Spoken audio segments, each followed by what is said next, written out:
This is the Unit 2 Test Part 2 graded assignment for the power of language.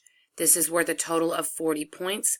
Please review the uploaded rubric to ensure that you are making every effort to address all elements of the graded rubric.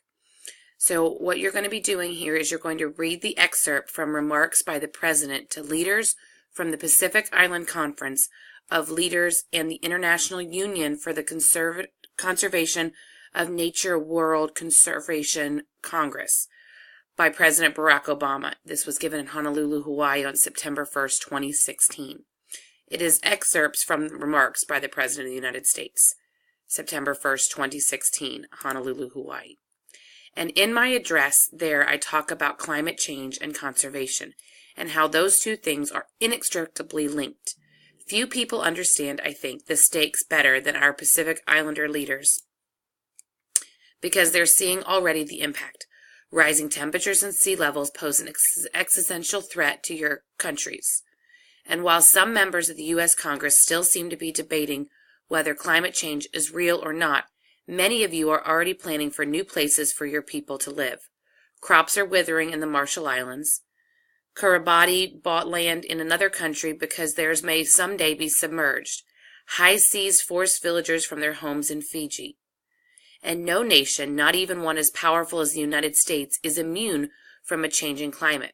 I saw it myself last year in our northernmost state of Alaska, where the sea is already swallowing villages and eating away at shorelines, where the permafrost thaws and the tundra is burning, where glaciers are melting at a pace unprecedented in modern times. And it was a preview of our future in the climate keeps changing faster than our efforts to address it. And that's why I've devoted so much of my time and my energy to making sure that we get this right while we still have time. I spoke about this at length in a speech earlier today, but over the past 7.5 years, America has worked to generate more clean energy, use less dirty energy, and waste less energy overall. And it's made a difference. Our investments have tripled wind power, multiplied solar power 30-fold, and in many places helped clean energy become cheaper than dirty energy. And we did all of this while fueling the longest uninterrupted streak of job growth on record. And so there's no conflict between a healthy economy and a healthy planet. And that's why I've committed, along with Canada and Mexico, to get 50% of the U.S. electricity from clean sources by 2025. And with many of our biggest businesses switching to clean energy, I'm absolutely confident that we can meet that goal. But that's not all. I've also made sure we're better prepared for the impacts of climate change, because as we need to hit the brakes so that we don't go over the cliff, we're not going to come to an immediate stop.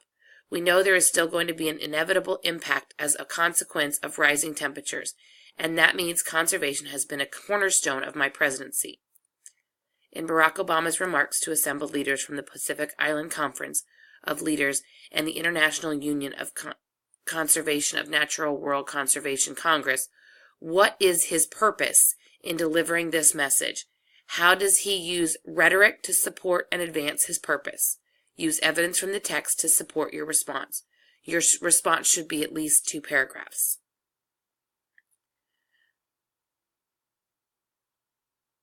The minimum requirement here is making sure you're addressing this question. Please make sure you're following the racist strategy and you're answering all parts of the prompt. The prompt is this final question here.